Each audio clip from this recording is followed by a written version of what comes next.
नमस्कार मित्रों, आज की क्लास अपनी कक्षा 4 विषय हिंदी।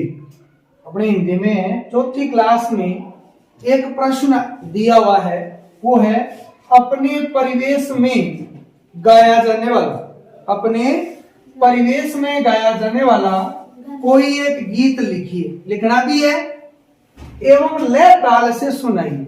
उसको क्या करना है? लय ताल, बेसुरा नहीं करना, क्या करना है? अच्छी लय ताल के अंदर कहाँ ऊपर जाना, कहाँ नीचे रहना, कहाँ मध्यम चलना, उसके हिसाब से मतलब एक सुरीला गीत, मधुर गीत गाना है। मतलब लिखना भी है और उसको गाना भी है।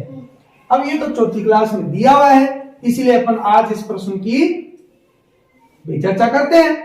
लेकिन ये कोई जरूरी नहीं है कि चौथी में ही हो, ये किसी भी क्लास में डाला जा सकता है। 9th क्लास में भी स्वास्थ्य शिक्षा, कला शिक्षा जिनमें चलती है, वहां पर ऐसा प्रश्न आता है और उस पेपर में भी आता है कि अपनी पसंद का एक गीत लिखिए। आता है कि नहीं आता? तो उस पसंद के अपने परिवेश में गाया जाने वाला, अपने परिवेश में देखो गोरबंद, घुमारे, ठीक है ना, अनेक तरह के ऊट पटांग गीत भी गाए जाते हैं। लेकिन ऊट पटांग गीत अपने ना लिखने हैं ना गाने हैं, ठीक है ना। केवल राजस्थानी जो गीत है वो अपने को लिखना है, वही गाना है। तो उसी से संबंधित एक गीत है मोरिया। कौन सा गीत है? मोरिया, जिसको मैंने आपको लिखवा भी दिया है, आपके सामने लिखा पड़ा है। तो इस गीत को आपको क्या करना है? लिखना है और लिखने के बाद लय ताल से सुनाइए। तो मैं आपको पहले इसको कैसे गाया जाता है वो मैं आपको गा के सुना रहा हूं और आप फिर इसी लय ताल से इस गीत को क्या करेंगे? याद करेंगे। जब अपनी सांस्कृतिक सभाएं, बाल सभा वगैरह होती है तो उसमें जब आपसे सुना जाए तो आपको उसी लय ताल के साथ इस गीत को सुनाना है। तो शुरू करें?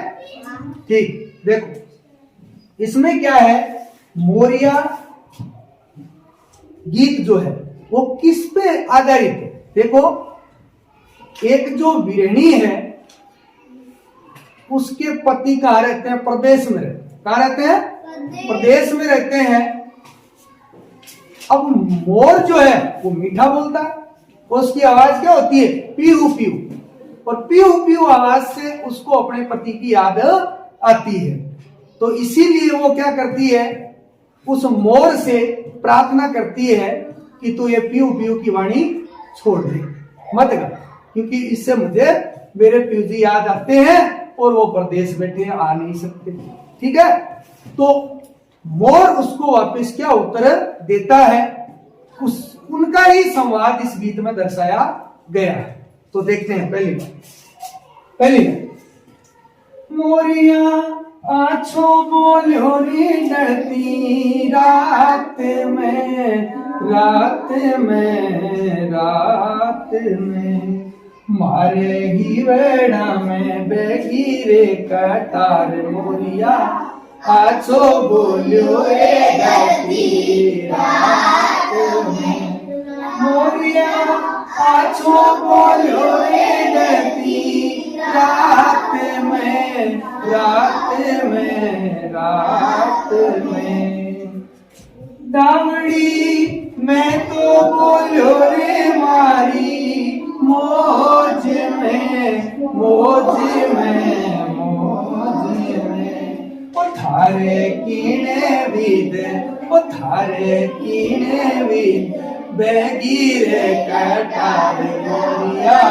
मैं तो बोलो रे मारी मौज में, मोरिया पीहू पीहू की वाणी छोड़ दे, मोरिया पीहू पीहू की वाणी छोड़ दे, छोड़ दे, छोड़ दे, तुम्हारा पीव जी बस परदेश मोरिया पीहू पीहू की वाणी छोड़ दे, दावड़ी पीहू पीहू की वाणी बोले सुन, दावड़ी पीहू पीहू की वाणी बोले सुन, बोले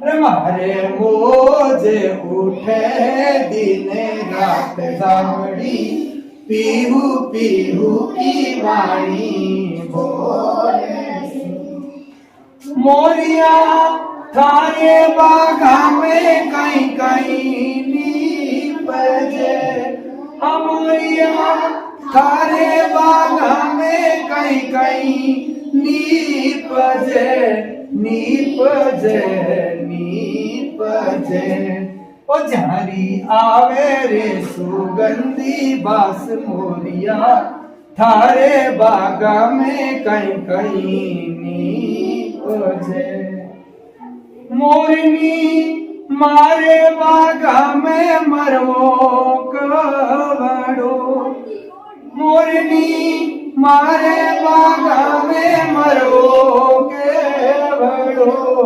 कवड़ो कवड़ो जी की आवे रे सुगंधी बास मोरिया मोरनी मारे बागा में मरो केवड़ो मोरिया आछो बोलो रे नदी रात में रात में रात में मारे ही बड़ा में ओ मारे ही बड़ा बैगी रे कटाया आछो बोलो रे नदी रात में मोरिया आछो बोलो रे नदी रात में।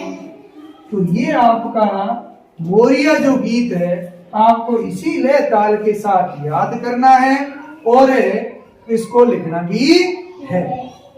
लिख करके बढ़िया से इसको आप 2-4 बार सुनना, सुनने के बाद 2-4 बार बार बार अभ्यास करोगे तो इसकी लय ताल आपको आ जाएगी। देखो करत करत अभ्यास के जड़मती हो तो सुजान रसरी आवत जात है सिल पर परत निशा कि करत करत अभ्यास की यानी बार बार अभ्यास करने से करत करत अभ्यास के सिल पर परत निशान सिल जो होती है ना पत्थर उसमें भी क्या हो जाते हैं निशान हो जाते हैं। रसरी आवत जात है सिल पर परत निशान ठीक है ना। करत करत अभ्यास के जड़मती हो तो सुजान यानी मूर्ख बुद्धि आदमी भी क्या हो जाता है बुद्धिमान हो जाता है। ठीक उसी प्रकार जिस प्रकार से रस्सी बार बार आती है जाती है ना तो एक पत्थर पर भी क्या होती है निशान छोड़ देती है। आपने कुआं देखा ना पुराने समय में तो कुआं होता है जल का ठीक है उसमें जो लगी होती है भून सी उसमें जो लाव रस्सी से अपन पानी निकालते थे तो रस्सी बार बार जाती थी बार बार आती थी तो जो पत्थर था ना जो नीचे हो जाती थी कई बार नीचे खिसक गई और तो बार बार आने से उस पत्थरों पे भी क्या हो जाते थे निशान हो जाते थे। तो वैसे ही अगर आप बार बार अभ्यास करते हो ना बेटा तो बार बार अभ्यास करने से वो चीजें आसानी से आपको समझ में आ जाती है याद भी हो जाती है। अभ्यास का ही सारा खेल है। तो आशा करता हूं आप इसको अच्छी प्रकार से भली भांति याद करेंगे और इसी लय ताल के साथ जब अपनी बाल सभा सांस्कृतिक सभा होगी तो उसमें सुनाएंगे। ठीक है। राम राम।